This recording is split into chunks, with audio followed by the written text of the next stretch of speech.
Hey y'all, it's Harrison. Thanks so much for tuning back into The Takeaway as we continue to discuss some of the enduring themes that encompass what it means to be a human. This week we're talking about security, and here's the takeaway. Security comes from admitting our weakness, not asserting our strength. Life is full of surreal moments. But some of the most surreal moments for me have been the occasions when I've seen my wife give birth to her children. Now, there's a lot you see in that birthing room that's surreal, but one of the things I found surreal was watching my children's first moments outside of the womb. Immediately they start to scream and they grab and they're reaching out, looking for their mother. And while this is going on, Brittany's body is experiencing a rush of this hormone, oxytocin, that makes bonding happen. And so it makes her instinctually and primally reach out to find her children and to bring them close to her chest. And when skin touches skin, the mood in the room changes. My children would stop crying. They'd snuggle deep into Brittany's chest because they were right where they were supposed to be. Now, when I reflect on these moments, I realize that I'm not much different. I've gotten a lot more facial hair, but not much has changed since I was a newborn. I still reach out. I still cry out because I'm trying to find something that can bring me security. And what has changed is what I find security in. It's not my mom, but it's relationships, it's vocation, it's social status. Behind all of those is a desire to find something that tells me that I'm safe, that I'm okay. But the problem is that none of these things are completely stable. Relationships end, you can be fired from a job, you can lose your social status even faster than you can gain it.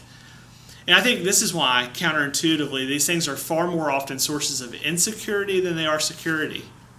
It's why we get in fights with the people we love. It's why we can be crushing it at work, but in the back of our minds, always think we're one mistake away from being fired.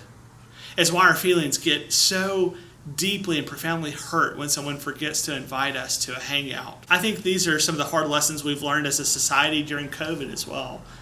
Modern technology, advanced medicine, and a strong economy has lulled us into thinking that things were safe, but all it took was this one virus to destroy our facade of control, to show us that these Titanics we had placed all of our hopes in were taking on water. The reality is that life isn't stable, safe, or secure. So what do we do in light of this? Well, for most of us, we try and assert our strength. We double down on trying to control whatever we can. But if we're honest, that rarely works out. At work, it leads to workaholism and burnout. It can smother our relationships, or it can lead to anger and resentment when people don't do what we want them to do. And when those things don't work out for us, we resort to coping mechanisms. You know, we typically don't think of them this way, but coping mechanisms, harmful patterns of overeating or unwanted sexual behavior or substance abuse, these are all attempts at control, albeit a false sense of control. So in the face of an unstable, insecure world, are our only options a keep calm and carry on stoicism or an eat and drink for tomorrow we die nihilism? I don't think so.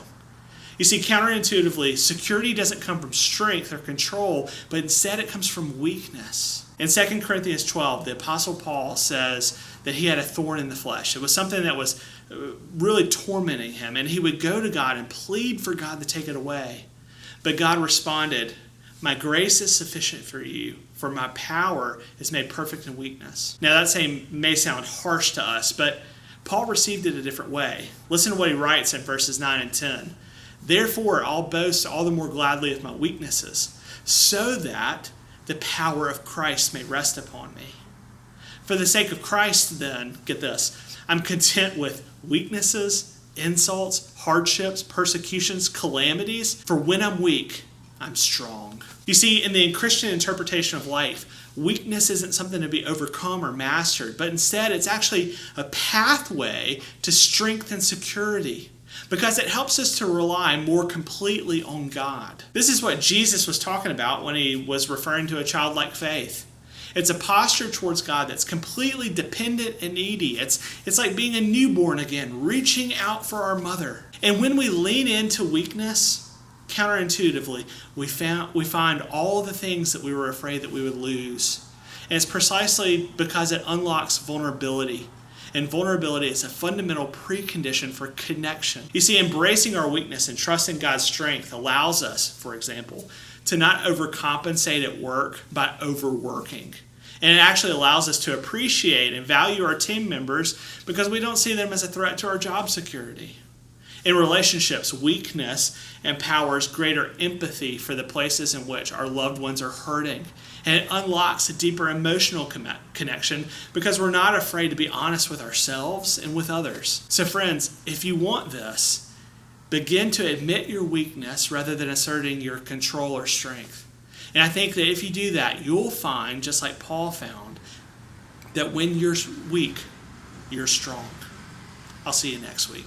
Amazing grace, how sweet the sound